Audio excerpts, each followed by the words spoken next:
শখের মেট্রো রেলের ভয়ঙ্কর এক অভিজ্ঞতা থেকে বেঁচে গেল রাজধানীবাসী। মারা যেতে পারত এক বা একাধিক পথচারী। ওই দোকানে রাবারটা পড়ছে, ওই রাবার।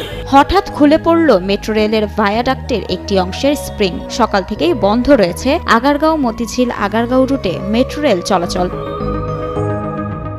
সংশ্লিষ্ট সূত্র থেকে জানা যায়, মেট্রো রেলের ফার্মগেট স্টেশনের পরে ইসলামিয়া চক্ষু হাসপাতালের সামনের একটি পিলারের ওপরে ভায়াডাক্টে 4টি স্প্রিং থেকে একটি স্প্রিং সরে নিচে পড়ে গেছে। মেট্রো রেলের এই স্প্রিংকে বিয়ারিং প্যাডও বলা হয়। এতে উঁচু হয়ে গেছে রুট অ্যালাইনমেন্ট।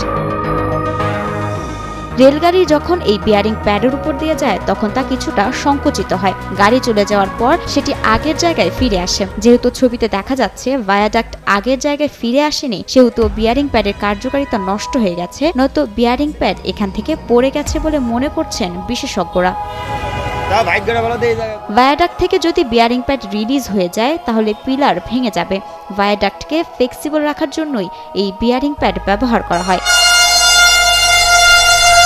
এত অল্প সময়ে বিয়ারিং প্যাড নষ্ট হয়ে যাওয়াটা অস্বাভাবিক মনে করছেন বিশেষজ্ঞরা। এ ধরনের বিয়ারিং প্যাড রেলগাড়ির লোড সহ্য করার পাশাপাশি ভূমিকম্পের সময়ও পুরো ওজন ভেঙে পড়া থেকে রক্ষা করে।